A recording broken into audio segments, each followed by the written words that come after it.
दो आदमियों ने उस ताबूत के ऊपर ढक्कन लगा दिया और उसकी चीख पुकारें ठंडी होकर रह गई। 4 साल बाद एक बस तेज रफ्तार के साथ रोड से गुजर रही थी। अंदर कई पैसेंजर्स बैठे हुए थे, जिनमें से एक था नितिन। वो अपनी सीट पर अकेले बैठा हुआ था। उसके चेहरे पर परेशानी के भाव नजर आ रहे थे। तभी अचानक से ब्रेक लगी और बस के अंदर एक खूबसूरत लड़की ने कदम रखा। अचानक बस की लाइट फ्लिक करने लगी। अरे, ये लाइट को क्या हो गया? वो लड़की नितिन के बराबर में आकर बैठ गई। बस की लाइट वापस ठीक हो गई और ड्राइवर ने बस को आगे बढ़ा दिया। आप क्यों मुझे बार बार कॉल कर रहे हैं? मैं दिल्ली जा रहा हूँ और अपने आखिरी फ्लाइट को बेचकर आपके पूरे पैसे आपको चुका दूंगा। ये कहकर नितिन ने कॉल कट कर दिया और वो लड़की उसकी तरफ देखकर बोली, जब तक भगवान पर भरोसा करोगे ना, तब तक इसी तरह बार बार मुसीबत का सामना करते रहोगे। इस पर नितिन ने भी उसकी तरफ देखते हुए जवाब दिया, तो क्या कर सकते हैं? भगवान के अलावा और किस पे भरोसा कर सकते हैं? तुम कुछ उसी तरह की परेशानी में फंसे हुए हो जिस तरह की परेशानी में मैं फंसी हूँ। कैसी परेशानी में फंसी हैं आप? ये सुनकर उसने नितिन की नजरों से नजरें मिलाई और कहा, जो भी परेशानी है बस एक ही रात में दूर हो जाएगी। मेरे पास एक ऐसा रास्ता है। नितिन को उसकी बात बिल्कुल समझ नहीं आई। उस लड़की ने अपने बैग से एक किताब निकाली जो दिखने में काफी पुरानी लग रही थी। वो उस किताब से पढ़कर नितिन को एक कहानी बताने लगी। आज से लगभग 4 साल पहले राजगढ़ में मौत का ऐसा तांडव शुरू हुआ था जिसमें हर 10-15 दिन के बाद एक इंसान की मौत होने लगी। मरने वाले का शरीर इस तरह से सफेद पड़ जाता था जैसे कि उसके शरीर से सारा खून चूस लिया गया हो। लेकिन ऐसा काम कौन कर सकता है? ये सभी के लिए एक बड़ा सवाल था। गांव के लोग अब दहशत में रहने लगे थे। एक रात गांव का एक बच्चा रिंकू रात के समय घर से गायब हो गया। गांव वालों में हड़कंप मच गया और सभी उसको ढूंढने लगे। जंगल के अंदर उन्होंने पाया कि रिंकू मर चुका है और उसके पास एक ड्रैकुला बैठा हुआ उसकी गर्दन पर दांत गाड़ के उसका खून चूस रहा था। अब गांव वालों का गुस्सा उस पर टूट पड़ा।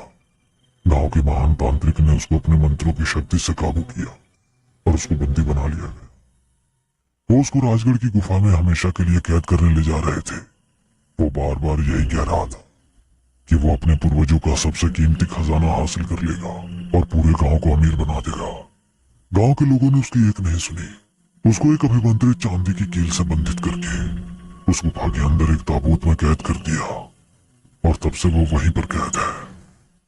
क्या ये उसी राजगढ़ की बात हो रही है जहां से हमारी बस होकर गुजरेगी? इस पर उसने नितिन से नजरें मिलाई और कहा, हाँ, मैं वहीं जा रही हूँ। कहते हैं जो भी इंसान उस ड्रैकुला को जिंदा करेगा वो ड्रैकुला उसकी हर बात मानेगा और अपनी भी ख्वाहिशों को पूरा करेगा और अपनी भी उन ख्वाहिशों को पूरा करेगा जो वो उस समय करना चाहता था। मैं उस ड्रैकुला को जिंदा करूंगी और उससे वो खजाना हासिल कर लूंगी जिसको लेने से गांव वालों ने मना कर दिया था। ये सब एक कहानी भी तो हो सकती है। क्या मालूम वहां पर ऐसा कुछ ना हो? अगर नहीं हुआ तो वापस आ जाएंगे, लेकिन अगर सच हुआ तो सोचो हमारी जिंदगी किस हद तक बदल जाएगी। हमारी जिंदगी? क्या मतलब है तुम्हारा? अगर तुम मेरी इस काम में मदद करोगे तो मेरी हिम्मत बढ़ जाएगी। मैं उस खजाने में से आधा खजाना तुमको दे दूंगी। ये सुनकर नितिन ने अपने दिमाग पर जोर दिया। ये काम था तो शैतानी, लेकिन अपनी परेशानी दूर करने के लिए उसे ये एक आसान रास्ता नजर आ रहा था। काफी देर बाद राजगढ़ है बस रुकी और वो लड़की अपनी जगह से उठी। बस के गेट पर पहुंचने पर उसने एक बार नितिन को देखा और स्माइल किया। फिर बस से नीचे उतर गई। तभी नितिन भी अपनी सीट से उठा और बोला, मुझे भी यहीं उतरना है। ये कहकर वो बस से नीचे उतर गया। बस आगे बढ़ी और वो लड़की उसे देखकर स्माइल करने लगी।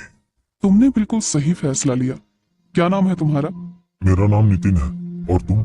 मेरा नाम सुमित्रा है। चलो अब समय बर्बाद किए बिना अपनी मंजिल की ओर चलते हैं। देखते हैं तुम्हारी कहानी में कहां तक सच्चाई है। अब ये दोनों जंगल के अंदर कदम बढ़ा दिए।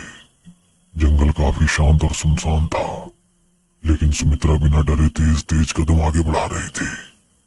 नितिन अभी भी असमंजस में था कि वो सही कर रहा है या गलत, और उसके मन में कई सवाल भी उठ रहे थे। जंगल तो बहुत बड़ा है। क्या तुम बता सकती हो हम लोग कहाँ जा रहे हैं? हम जा रहे हैं उस बरगद के पेड़ के पास जहाँ से कुछ ही कदम की दूरी पर वो गुफा है। इसके बाद नितिन ने कोई सवाल नहीं किया और उसके साथ साथ चलता रहा। काफी देर चलने के बाद उनको एक बरगद का पेड़ नजर आया। यही है वो पेड़, यहाँ से हमें उत्तर दिशा में जाना है, बस। ये देखकर अब नितिन को उसकी बात पर थोड़ा सा विश्वास होने लगा था, लेकिन उसके दिमाग में ये भी चल रहा था कि बरगद का पेड़ तो किसी भी जंगल में आसानी से मिल सकता है। देखते हैं गुफा मिलती है कि नहीं। सुमित्रा ने उत्तर दिशा की तरफ कदम बढ़ा दिए और नितिन भी उसके पीछे हो लिया। जब उसने देखा कि अब उनको एक गुफा भी नजर आ रही है तो उसकी हैरानी का ठिकाना नहीं रहा। यकीन नहीं होता, यहाँ सच में एक गुफा भी है। मैंने कहा था ना कि वो कहानी सच है। चलो अब अंदर चलते हैं। अब नितिन को थोड़ी हिचकिचाहट हो रही थी, वो फिर भी सुमित्रा के पीछे हो लिया। वो दोनों टॉर्च की रोशनी में आगे बढ़ते जा रहे थे। गुफा काफी सुनसान थी, लेकिन फिर भी सुमित्रा के चेहरे पर नाम को भी डर नहीं था। काफी देर तक आगे चलने पर उनको एक ताबूत भी नजर आ गया, जिसे देखकर नितिन के पैरों तले जमीन निकल गई। वो रहा वो ताबूत। आखिरकार हम पहुंच ही गए। सुमित्रा, अभी तक मैं इन बातों को इत्तेफाक समझ रहा था, लेकिन ये ताबूत देखकर अब मुझे पक्का यकीन हो गया है। तो ठीक है, अब इसको जिंदा करते हैं। तुम नहीं, मैं करूंगा। नितिन ने बिल्कुल भी नहीं सोचा कि वो क्या करने जा रहा है। उसने ताबूत का ढक्कन हटा दिया और एक बेहद बुरी बदबू से बाहर निकले। उसके अंदर पड़ा वो ड्रैकुला बहुत ही बुरी हालत में था। उसके शरीर की चमड़ी नीली पड़ चुकी थी और उसके सीने में वही कील गड़ी हुई थी। नितिन, यही वो कील है, इसको निकाल दो। यह सुनकर नितिन ने कील पर हाथ रखा और कसकर उसको पकड़ लिया। अचानक से मौसम बदल गया। तेज ठंडी हवाएं गुफा के अंदर आने लगी, साथ ही सियारों के रोने की आवाजें भी वातावरण को और डरावना बनाने लगी। नितिन ने एक लंबी सांस ली और एक ही झटके में वो कील उसके सीने से निकालकर एक तरफ फेंक दी। तभी सुमित्रा के चेहरे पर मुस्कान झलक आई। नितिन ने देखा कि उस पिशाच के हाथ और पैरों की उंगलियां हरकत करने लगी है और उसकी सांसें भी चलने लगी है। उसकी सांसों की आवाज काफी भयानक थी। नितिन दिल में डर लिए फटी आंखों से उसको घूर रहा था। अचानक से उसकी आंखें खुली, लाल चमकती आंखें। उसने सबसे पहले नितिन का चेहरा देखा, फिर सुमित्रा की तरफ देखकर मुस्कुराया। सुमित्रा मेरी जान, आखिर तुम आ ही गई। हाँ मेरी जान, तुम्हारी सुमित्रा आ गई, तुमको आजाद कराने के लिए। ये सुनकर नितिन के पैरों तले जमीन निकल गई। उस पिशाच ने खड़े होकर नितिन का गला पकड़ लिया और सुमित्रा भी भयानक अंदाज में हंसने लगी। सुमित्रा, सुमित्रा, ये सब क्या है? तुमने तो कहा था कि आधा सच था और आधा झूठ। सच ये है कि मैं भी एक पिशाचिनी हूँ और मैं इस ड्रैकुला की प्रेमिका हूँ। गांव के लोगों ने इसको इस गुफा में कैद कर दिया था और मैं एक पिशाच